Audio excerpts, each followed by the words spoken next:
Well, first tonight, a stark warning about carrying weapons from young people who've been involved in knife crime in Nottingham. Some of them lost close friends, while others took part in stabbings and knife-point robberies. Now they've been invited to perform a play about their lives in Parliament. And they're inviting more than 200 organisations from around the country to join them. This special report from our social affairs correspondent, Jeremy Ball. I was out near enough every day fighting. We got off the tram and one of the guys booted my friend in the head and pulled a knife up to her throat, and I've had to pull the guy off or I almost got stabbed myself. Another horrific memory from Shannon's violent childhood. She's still only 17. My friend, he got stabbed so many times. He was in hospital, almost lost his life, and now he can't walk, he's on crutches. People think it's cool to carry knives, and it's really not. Put down the knife! Put down the knife! So now Shannon and her friends are trying to drive that message home through this play called Double Edge. It's a story based on their personal experience of knife crime and the consequences. Put the knife on me, yeah! The play's already been staged in Nottingham. Now they've been invited to perform it to members of Parliament at Westminster. The scenes in Double Edge, and they fit perfectly. I used to carry one when I was younger. I was petrified of everything. Absolutely everything. I took it everywhere with me, to school. Never go out. I'm a woman, so I kept it in my bra because no one's ever going to check. If I was to get caught, it then affects my mother, it affects my sisters, it affected my school, and it affected everything. You got a knife?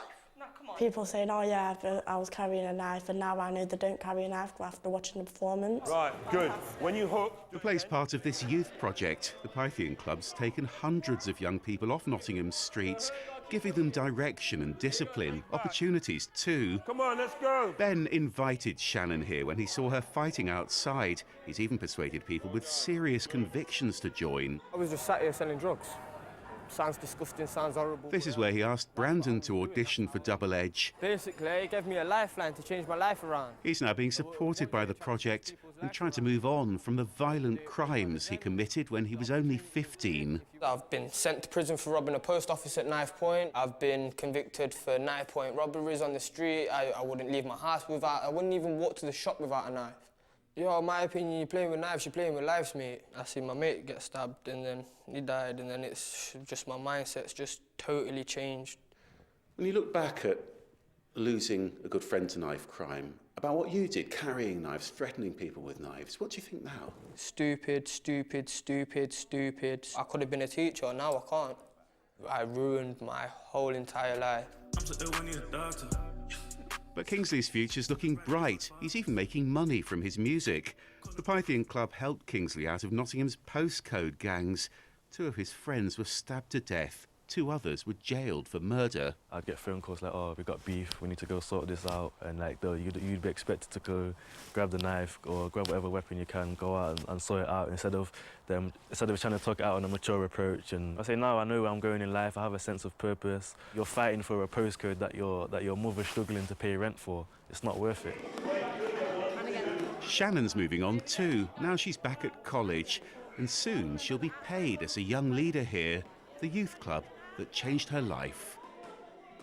And Jeremy Ball is with us now. Some horrendous stories there, some uplifting stories too, but knife crime clearly is a hot topic. Is it featured in this general election? Yeah, it has. The Conservatives promising new powers for the police to search people who've carried knives before, to lock them up more quickly. And, you know, they've already started funding those 20,000 extra police officers. Now, of course, Labour say that that still means there'll be fewer officers than before austerity started. So they're pledging 2,000 more officers to help with extra neighbourhood policing, they say, and also what they call proportionate stop and search. The Brexit Party, they want more officers too, with a focus on visible policing and also on tackling violent crime.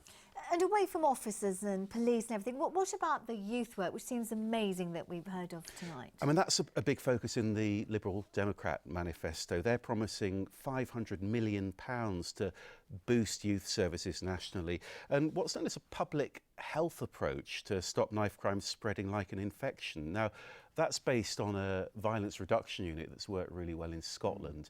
The Conservative government has set up similar schemes in Leicester and in Nottingham this year. Labour, though, have been complaining they're underfunded, and today that they've promised an extra 20 police officers for each of those units. OK, Jeremy, thank you for that.